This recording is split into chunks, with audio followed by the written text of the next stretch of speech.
I have divided my presentation in 3 parts. First, I would like to describe to you the global business we are in. So, I'm talking about a world paper industry. Second issue what I'm tackling is our company, UPM. And finally, then to the key point of the presentation, thoughts about strategic management of a global company, how to survive in this, somebody may say, even hostile environment, how to thrive there, and of course our aim is to be distinct in the future. So let's first go to the paper industry. Paper industry belongs to much bigger industry, global forest products industry, where the value of production is roughly $470 billion US dollars, and out of that paper industry, printing and writing papers is 25%, and UPM is mainly focusing on printing and writing papers. Biggest paper producing companies can be seen here, and the US still today is by far biggest producer, also as a single country biggest market. China already today is the second biggest. Its production is expanding, growing very rapidly. Still today, most of that production is paperboard, not printing and writing papers itself, and it's also very much based on non-wood pulp, straw pulp, different raw material from ours. Finland is 6th biggest producing company. If you look at the development of competitiveness from 1960 to today, we see that Scandinavian companies, especially Finland and Sweden, they really have improved their competitiveness when it comes to efficiency of paper machines. And especially Canada has lost its first position. US is also far behind us. So if you look at the number of paper mills, it's in the States 450, we have 46, but our production capacity is close to 300,000 tons, whereas in US, for instance, it's less than 200,000 tons. I'm not quite sure is it really this reason, or is it some kind of chicken and egg situation, but if you look at the leading companies 1992 and 10 years after, the picture is completely different. A lot of companies have completely disappeared from the list, especially US companies, and there a little bit more than 10 years ago, Finnish companies were on positions 11, 13 and 16. And today, among 3 top companies, there are 2 Finnish origin companies. And even if you look at the, let's say, more demanding paper grades, the 2 biggest companies are Finnish companies, Stora Enso and UPM.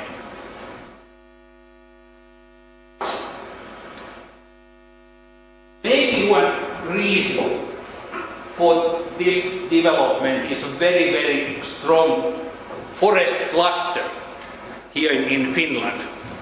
We have three major paper companies, as I mentioned already, Stora Enso, UPM, and then we can count in that group also Ebrial.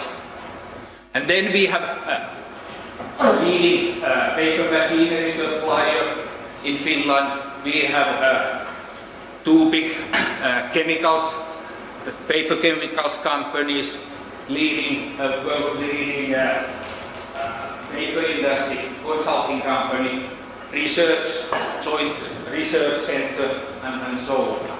So there's a lot of cross-fertilization in this industry. And also, if you look at the education of people, this is to a certain extent even a little bit frightening picture. Graduated paper engineers in Europe 2000 and the Master of Science level. In Finland we are educating more than 200, and the rest of the Europe less than 9.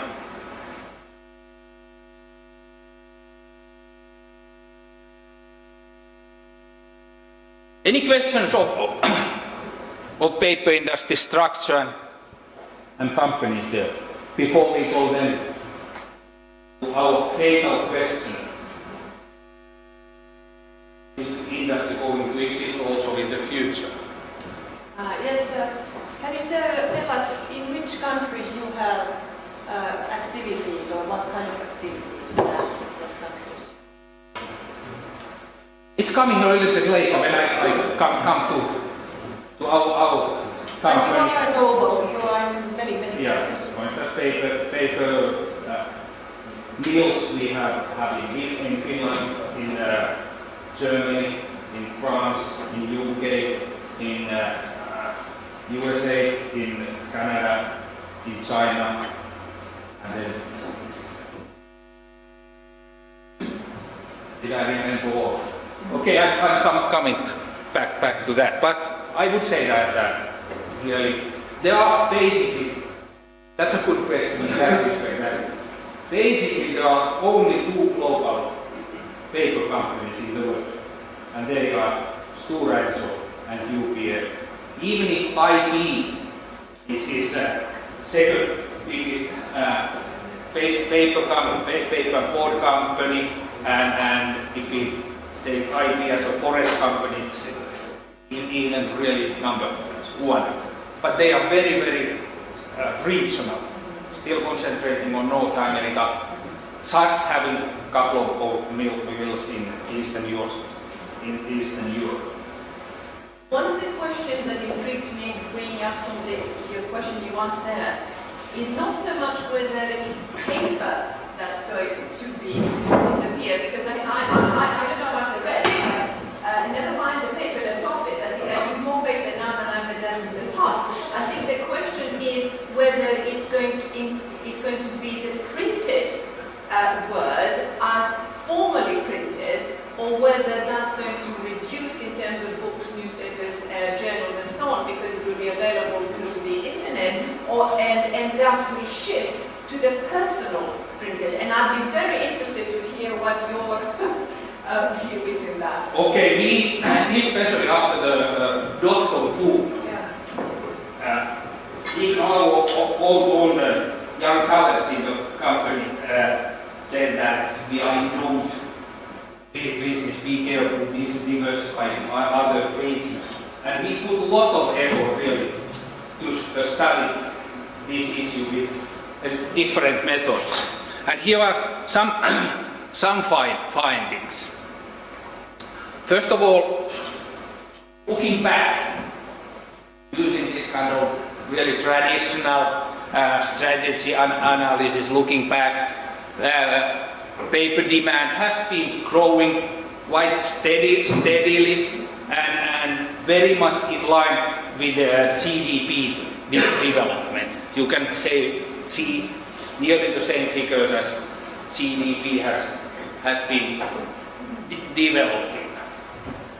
So no breakpoints there in the history. And also, at least these consultants, they estimate that this kind of growth will continue. It's not really big if we talk about 2.6% average growth, but it's still globally growing. But then you must dive much deeper into the analysis, and first big change here is that markets are changing completely. So we have very well growing emerging markets. Asia, excluding Japan. Japan is fairly mature already. China is really growing. When you take the population there, Latin America, Africa, and also we must include here Eastern Europe, today Russia included. So there's a major shift when it comes to market growth. Something also what we really carefully have been studying is the end user development, where paper is used. And we can clearly see that there are some end uses like paid for newspaper, which has been really one of the really biggest end uses for paper makers. That's very mature in the States, even declining business. General interest magazines, our bread and butter, for instance, in our company earlier, it's mature business. But there are certain end uses which are growing today even much faster than GDP. These were very much GDP related, but now we have special interest magazines. People have all kinds of hobby magazines. You can go to the airport and you find 20 golf magazines there. Supplements in the States, when you get a Sunday paper, it's this thick with all kinds of supplements. Free newspapers. Metro is one of the fastest growing end use specific title and so on. So again, companies must very carefully follow, because also the paper grades are different here, buying habits of customers are different, and so on. Cut size, meaning copy papers, they are already, it's a big market, but it's somewhere between growing and mature. There is nothing in infancy. Why not? Infancy, what is there? We have had there one thing, but it's so dispersed that we are still studying that carefully, and that is digital printing. But there are, in that area there are a lot of end uses. One possibility is that what we have been, somebody mentioned books, for instance. The whole value chain of books may change, because today the publishers, they print huge amount of books, they store them, they send them to dealers have a store of books, and finally then there is a sale of unsold books and so on. One alternative could be that future bookstores, just one small room where there is a digital printing machine in the corner, and you would walk there in and just name the title you want, and then the shopkeeper tells you to take a cup of coffee, and while you are drinking that coffee, the machine is printing. So this physical distribution and so on. So that could be one alternative. And I personally believe that it's somehow more obvious alternative than electronic books, what are already existing today. because somebody mentioned that who wants to read a book like rolling toilet paper. We have so strong habits really that. Okay, that's something. And this is somehow the conclusion that print today still is a dominant advertising medium, even if there has been much bigger growth numbers in the electronic media advertising, but print media is still dominant, dominant consumer medium, and it continues to flourish, and we have a proven track record that every time when something new technologies in the field of communication has emerged, it has increased the consumption of paper. But maybe the future is not exactly like the past. So paper, printed media has really survived 550 years after Gutenberg, but we must be very careful what happens, let's say, after 15 years. We cannot underestimate the challenge of new media. And that's why we have a lot of different factors which are connected to the growth of new media.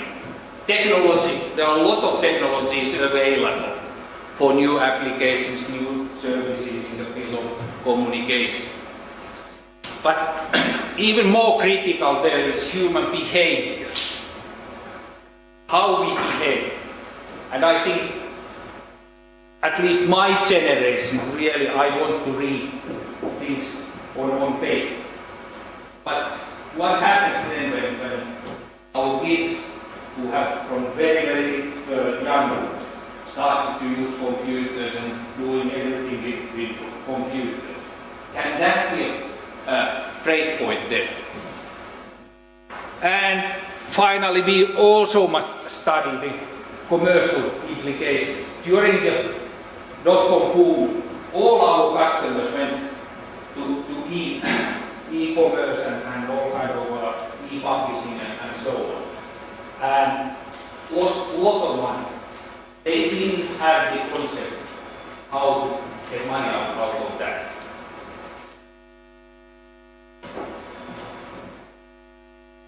And when we are talking about complexity, we have realized that this is a very complex issue. It's really technology, commerce, human behavior, which you cannot study in insulation like I showed in the previous video. But they are all interconnected. There are a lot of issues which actually have relation to all these features or drivers, let's say drivers. And that's why we have established a new media monitoring team, which is a multi-level, multifunctional team, really having networking with universities, networking with other companies and so on, and I was leading the team, and that team is really reporting a couple of times per year to our CEO's strategy team. So we are still really carefully following this development. One question? Yes? Following the last question, I think that the present generation of the directors of private companies and public sectors, I think that they cannot understand fully the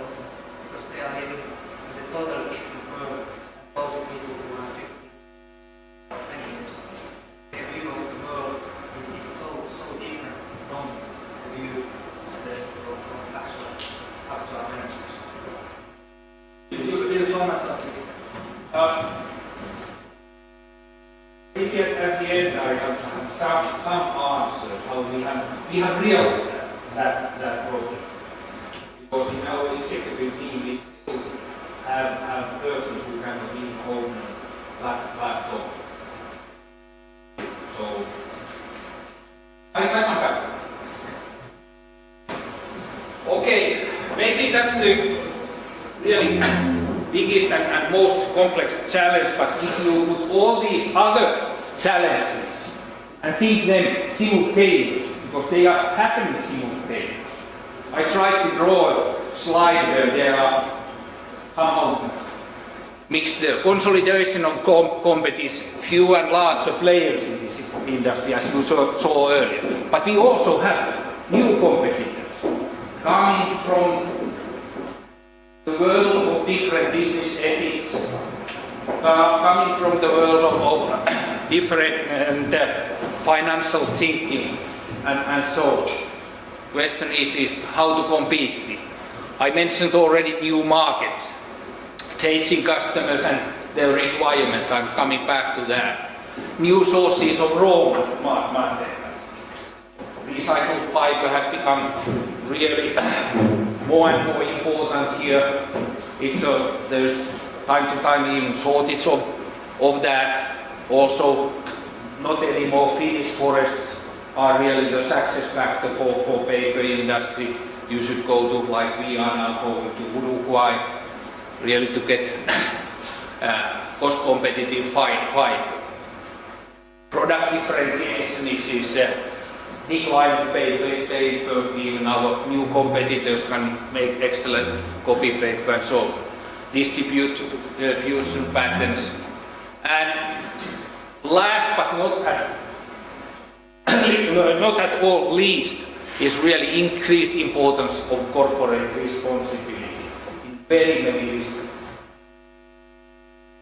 So that's the world. So we can say that we are mature business, so business with long history, but having a lot of challenges. Before I go to UPM and how we have been managing changes in this industry, any questions? But there is nothing of humans, but in general, right now, you might be able to read something in the future.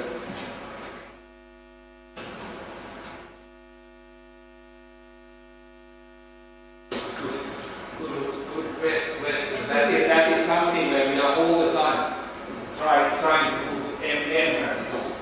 Typical example is that when we move to China, here we treat our people according to our values, and we are also training them. We established a vocational school there to train people, get them really professional paper makers. In Finland we have 2 vocational schools. And very good question in that respect, that 3 years ago we tried to acquire the US company, and we visited the integration team, visited mills, both in US. I was in that team. We visited several mills and really saw that the machinery is old-fashioned, not anymore efficient, not very well kept, and they visited us. And I personally thought that when they come back from these visits, they are amazed about our machine, because they are from completely different world. But what they were amazed was the level of skills and education of our people. They said, how come you have so professional people in years? That was the biggest difference for this.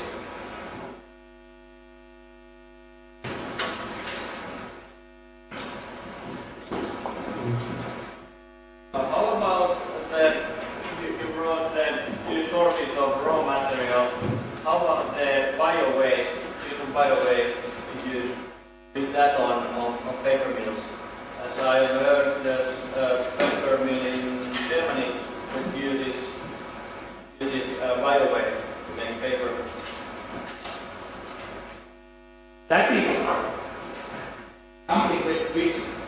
American behind there can...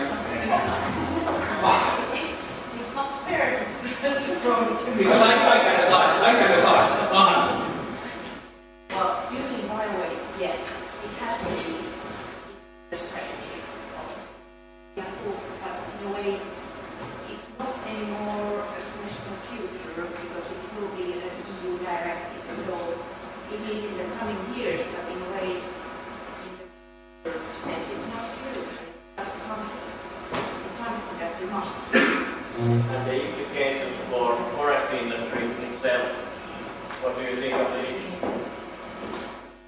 Is the biowaste going to replace the need for forest or the old traditional Most is not going to be replaced. No. This is an issue which is a little bit beyond my expertise. Okay, then let's come to our company. Quite briefly, some figures.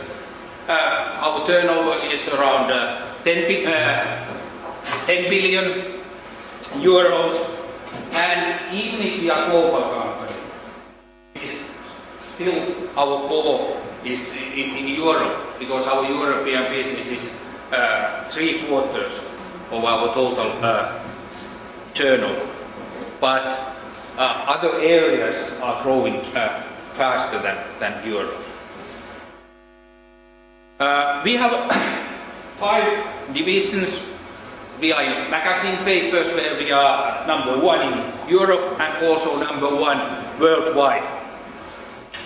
We are in newsprint, where we concentrate to Europe. We don't have newsprint mills in other continents, so we are number 2 in Europe, and still with our European facilities we are number 5 globally. And then we have fine papers, where we are number 3 in Europe and in world number 6. And then we have converting business, where we are producing labels, and we are number 1 in Europe, and in certain qualities number 1 worldwide.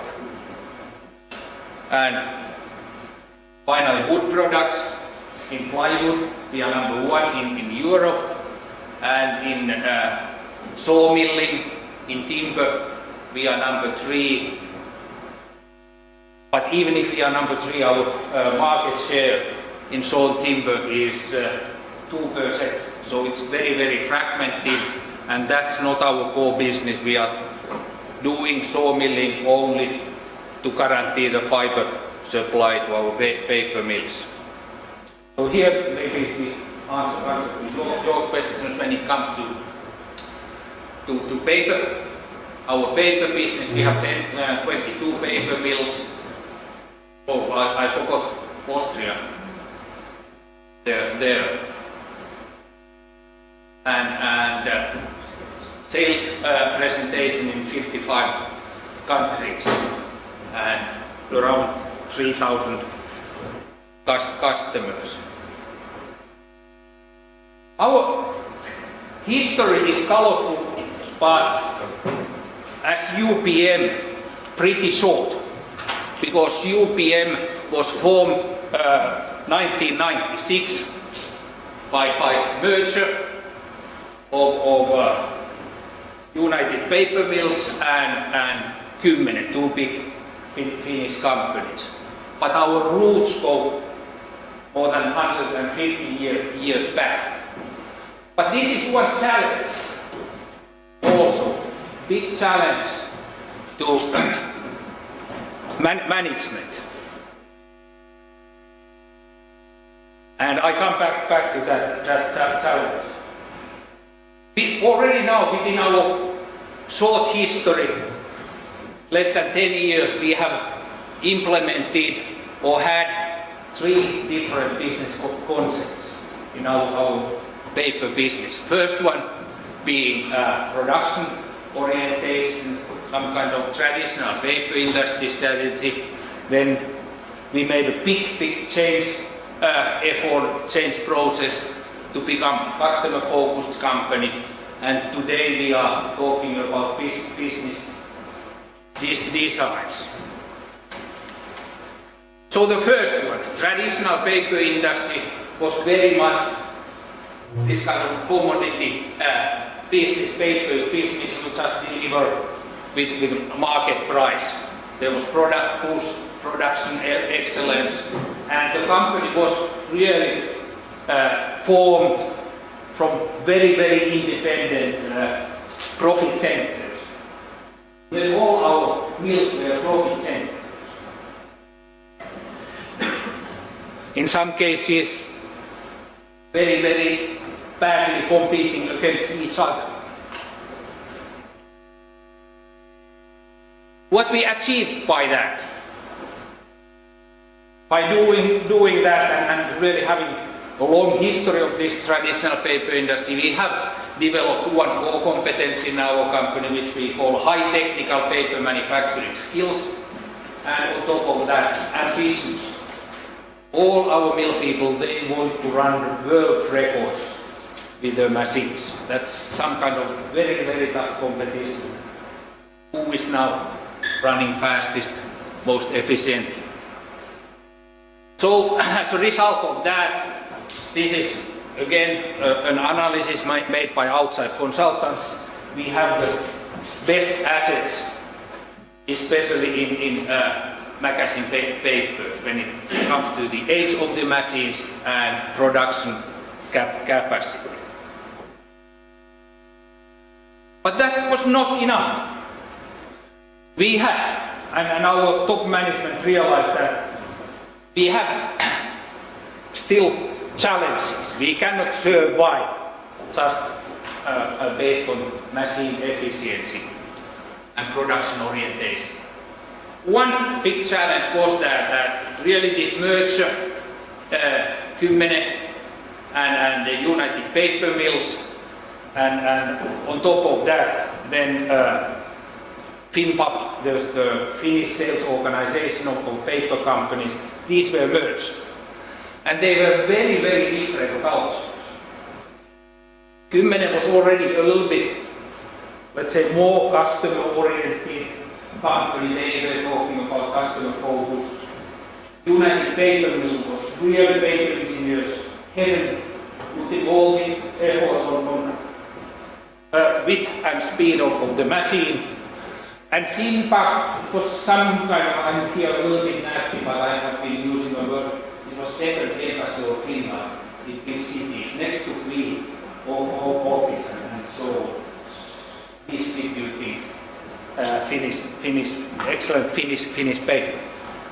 And like all the school books say that you make a merger, acquisition or merger, you should put a lot of effort on cultural integration.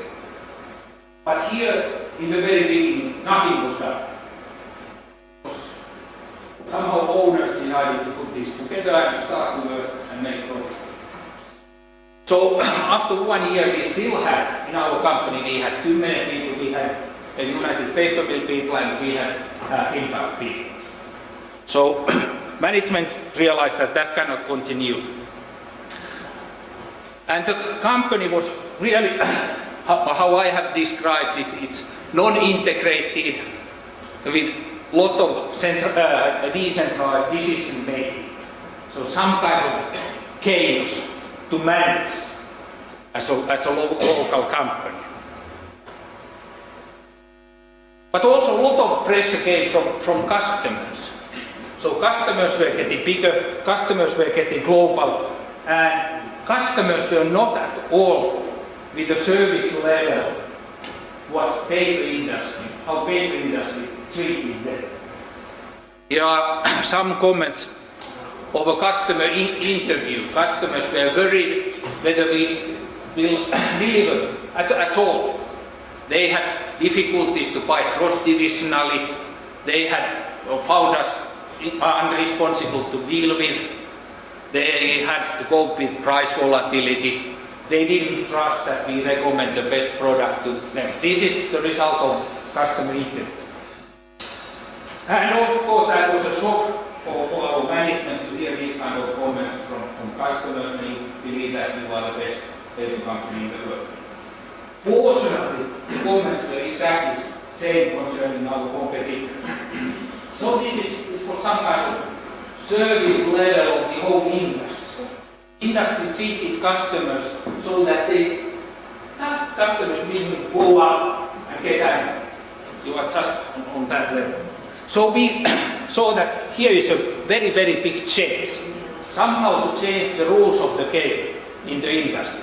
Create trust, create customer satisfaction, offer something else than some just commodity paper. So we started the next business concept, what we call customer focus, with global steering. Now putting the company together. And I must tell that it was hard, in some cases painful, change process, but again the divisional presidents were wise enough to see that this is not a change process which you can make and finalize overnight.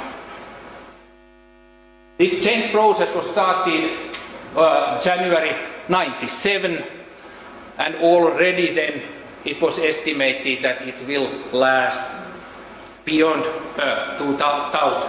And I can tell you that it's, to a certain extent it's still lasting. And it was very carefully planned change process with different phases.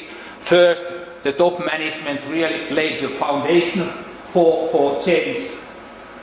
Collected all kind of information really to raise the sense of urgency in the company. Because this change was not easy in that respect, that we were not at all in financial trouble or problems. We were making good money.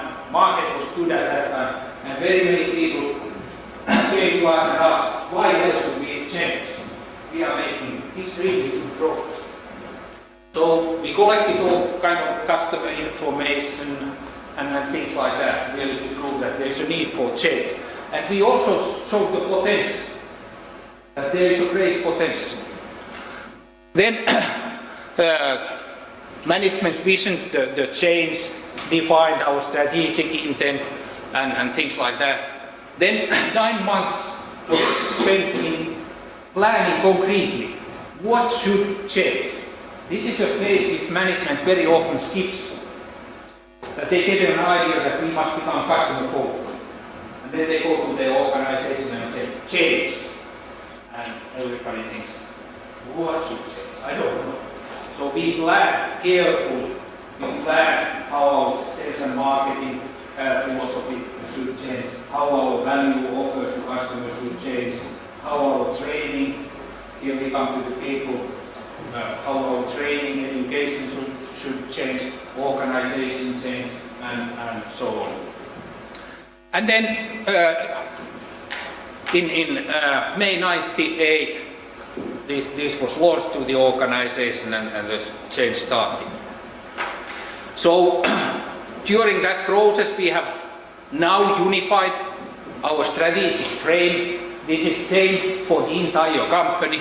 Our purpose, we have defined our purpose, vision, key success factors, our behavioral principles, values, corporate responsibility. So this is one tool which every manager can use. And very important there is that we have defined that our vision is to be the most attractive company in our industry. And that means most attractive to our employees, most attractive to our customers, most attractive to shareholders, and most attractive to society, so that we are well accepted company in the society. We have also defined our management's cornerstones so that we will have global business steering. We are looking at globally, not anymore separate regional or unit strategies. We are integrated company, and we still trust on local performance and development. And here again we have stated more in detail that local development means also people development. So today we feel that after this process we are integrated company where we can centralize a lot of decision making to be agile, fast response to the customers and changes in the world. We have developed another core competence which is customer and supply chain management concepts and skills. And I believe that also this proves that this change process succeeded pretty well. If you look where we stood when we started, long-term commitment with customers third, now we are first compared to competitors. Overall product quality, that was already earlier good. Customer service, we were fourth in the industry, today first. Salesforce third, today first. Environmental support, there we still have a little bit challenges. But quite a lot improvement, I would say. So now we are facing a situation that we have good assets, we have good customer satisfaction. How somehow utilize this market leadership, and we have certain conventional thinking and some new insights. I don't call them true, but the key issue here is that we don't anymore believe that just growing and consolidating you create competitive advantage. Competitive advantage must be created through better customer integration. And we have started now, this customer focus approach was still very much thinking that one way fits all. Now we have carefully segmented our customers, and we are developing different business designs for different customer segments. And these customer segments are really more based on their behavior than customer industry.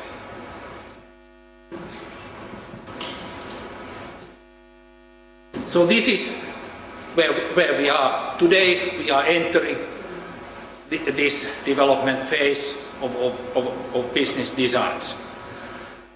And mentally, we have described it so that it's again, especially mentally, big change. Traditional paper industry approach has been that you have technology and know how to do something. You build a machine around that technology, you produce products, when competition gets harder, you add services, and then what is needed? You need customers. This concept is not based on customer needs, but at the end you need customers to provide these products and services. And here we think that we should start from customer and think about customer. In our case, when we are business to business industry, define customers' money-making concept. Try to identify them, what are the needs, how we can help customers to make better money, and then define what services, products are needed, and then decide how we can provide these offerings, and finally go to the actions. So, full turnaround of thinking. Okay, I have roughly 7 minutes to come to really the subject. How to survive, thrive, and be distinct in the future. I just yesterday listened to Professor Donald Su, who has written a prominent book, Revival of Fittest, Why Good Companies Go Bad and How Good Managers Fix Them. And I picked up something, because traditional myths that why good companies go bad, which is also our issue. If we think today that we are good, there is also a danger to become bad. So first one is that, and this professor, they have made very large study about that. And here, one first myth is that they didn't see change coming. That's not at all true. Most of these companies, even IBM, really close to bankruptcy, they saw their laptops and personal computers coming. Second thing is they didn't react. They reacted. But what they did exactly the same what they have been doing earlier, but much harder. So they really were sweating, trying to run the bicycle faster. Didn't help. Managers are idiots. In some cases, yes, but in most cases, that's not the main reason. Managers are crooks. In some cases, maybe Enron or so, but there are very few cases. All these really good companies, when they went bad, managers tried really their best. And industry is destiny. That okay, we are in the paper industry, we cannot make better because there is down cycles and so. So it was not at all the real reason. The reason was that these companies were very strongly trapped with their commitments. And this is a little bit then strange to think about that, but I try to explain. Your commitments can be your relationships to certain customers. That you are tied really to customers, even if these customers are not anymore good for you. You have certain resources which you love, you don't want to get rid of. You have certain processes, even you have some frames and values. Which of course at the time, all these are very important. These commitments are important. But the danger is that when world changes, you still don't want to change any of these, or you have big difficulties to change any of these commitments. You are not changing. And this is something what really I think also we should be carefully studying. That we are not trapped with commitments which are not good in the future. Okay, then this is what I added to you. This is my favorite slide, and this is my favorite article from Harvard Business Review. What's wrong with strategy? Insights about value creation rarely emerge from planning processes. In today's world, the traditional way of doing this SWOT and analyzing past don't provide good strategies. There is a sentence here that the popular management author, Tom Peters, is famous for having offered $100 to the first manager who could demonstrate that a successful strategy has resulted from a planning process. And I have really tried to shape our company because we have traditionally been relying very much on strategy planning process. A couple of years ago I got extremely angry when one business manager came to me and said that I cannot start my strategy work because I have not yet received end-use studies. And I said to him that what do end-use studies help you? If you realize that one end-use is growing 2%, the other one going down 1%. And Stura guys know exactly the same. How can you create a better strategy based on that? So here they really are calling for insight and foresight to create good strategies. So this is also a definition what I have been showing to our management. Can I comment here? Yeah. So one of our colleagues, I think that many people know him, it's called Max Boysov, and he's saying that the strategy works on two legs. The other leg is on plans and in analysis, and the other leg is on unexpected and intuition. We have trained this first leg for 100 years. It's a very strong one, and the other leg is very weak one, and that's why we are limited. Exactly. I have here actually three legs. where the strategy is coming. So of course these strategic tools and strategic planning, that's how you can organize. That doesn't produce good strategies, filling in forms and so on. You need strategic thinking, and that is the most important. And you need also opportunistic decision making. Grasp quickly the situation when they emerge. And okay, these especially strategic thinking and this opportunistic decision making, they rely very much on deep understanding of markets and customers, on deep understanding of environment, on deep understanding of competitive environment. It's really understanding, not any more data.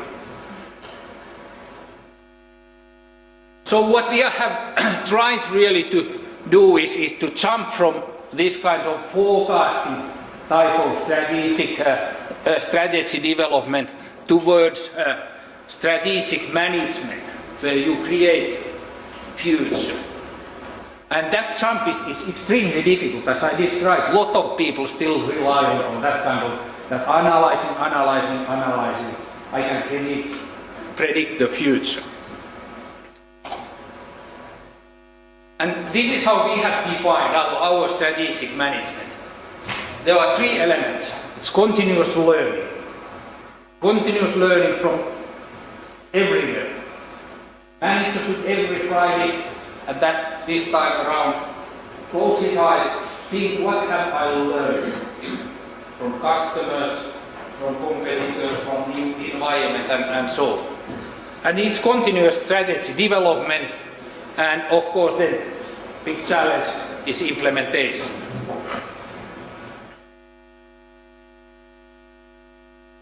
We have been talking really to also develop business intelligence to help this learning.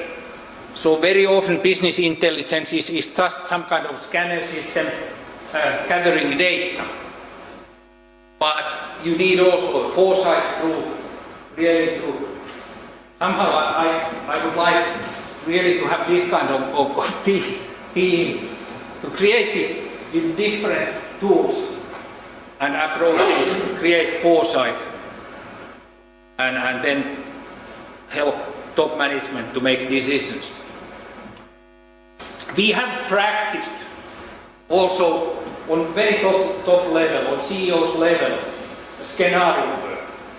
That what kind of world there could be and what its impact on our business. And doing these different things in our strategic management, we have really opened new perspectives.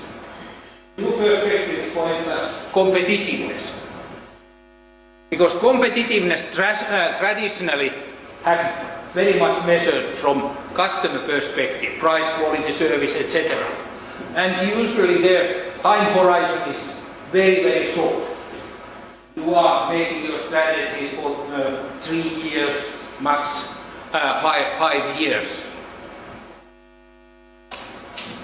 But if you start to look longer, if you have, let's say, 15, 20, 30-year horizon, which is, for instance, in our case, it's very important.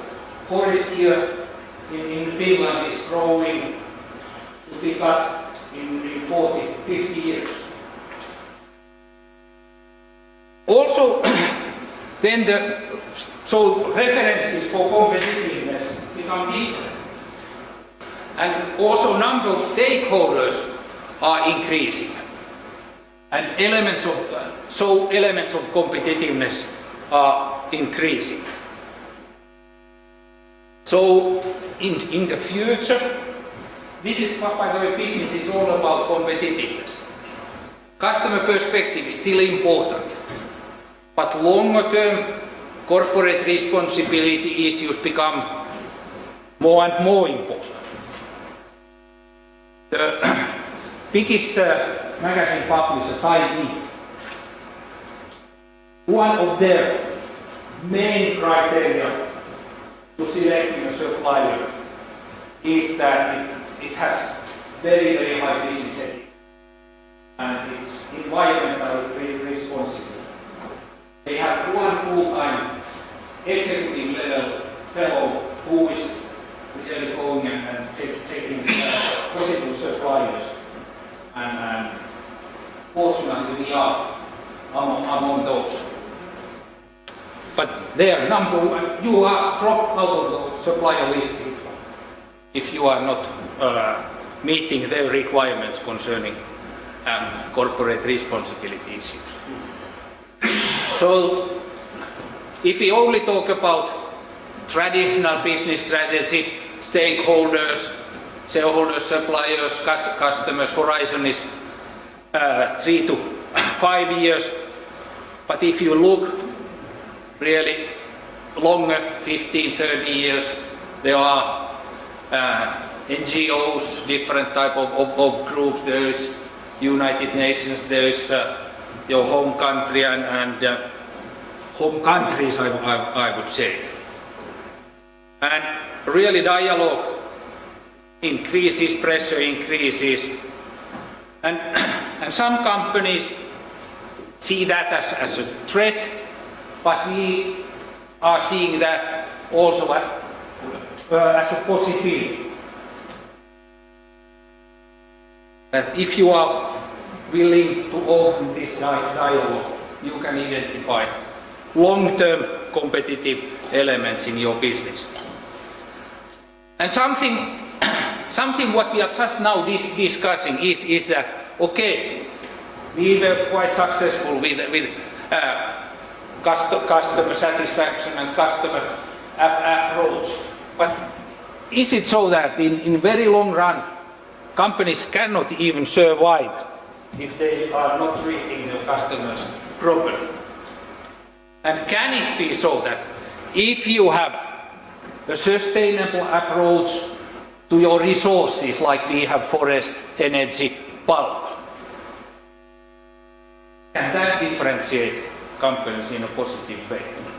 I cannot answer that yet, but here really the horizon, like I said, with customers it's more operative challenges. If you think about resources like forest, energy, pulp, horizon is 15, 20 years, and world can be different then. $200,000 in 1996 dollars, cheaper now. The dollar's weakened a lot since those days. If it was to be done by a commercial company, see, we did it over a period of 1 year because we had other things to do. It wasn't a full-time job. If a commercial company were going to do it, like a company that I have in Santa Fe, the price would be about the same, maybe $250,000, but you would get it in 3 months, not 1 year. So we would focus, we would give you our undivided attention. I'd like to add something about, you said about this agent-based something. I'm coming from a community which is neural network, fuzzy logic, and evolutionary algorithm for coevolution simulation. And I'm on a daily basis faced with these problems. In fact, what you were talking about was an approximation of the function, of the unknown function, or put it other way. I think, but I don't know much more, I don't know many, I don't have any information about the model. But in fact, you have to do modeling of the human behavior. And modeling of the human behavior, or group of human behavior, is very complex. My lab was involved in one project which was supported by EU. It was Network of Excellence called UNITE. It was promoting intelligent technologies. And we did such a world competition which was focused to try to simulate behavior of the client of the selected commercial bank. So we went to the bank, we had a very good relation with the bank, and the bank told us that we need somehow categorize the type of the client. In fact, he was, the guy, the person from the bank, was so wise that he was able to set up, I think around 25 or 26 features. And by the help of these features, he described each client. Now, we put up, and these data are on the net, so it's possible to download. And the categorization was based on learning and supervised classification. That means that they marked good clients or clients on leave, or clients which are shifting to different banks. And on the end of the day, they wanted to create a system which would be automatically able to warn the bank that, hey, this group of clients is behaving like they would like to move somewhere else or leave the bank. And modeling of the behavior of such a clients was not easy. But we ended up on the classification rate was around 70%, 70-80%. That means that simply they were able to get a tool.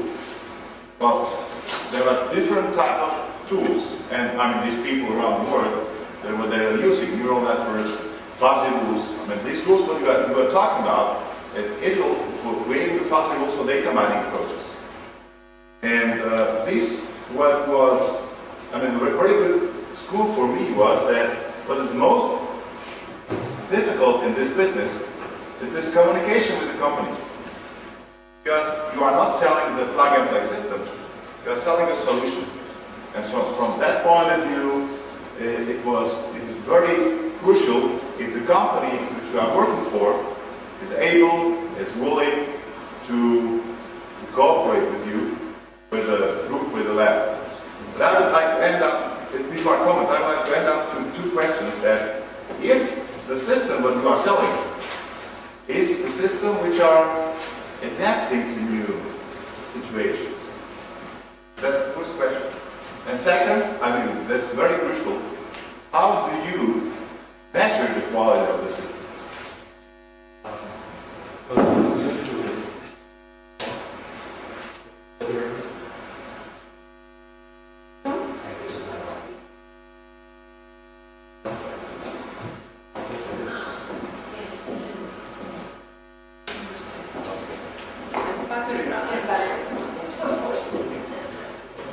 It ran out just at the perfect time, so that I don't have to answer this question.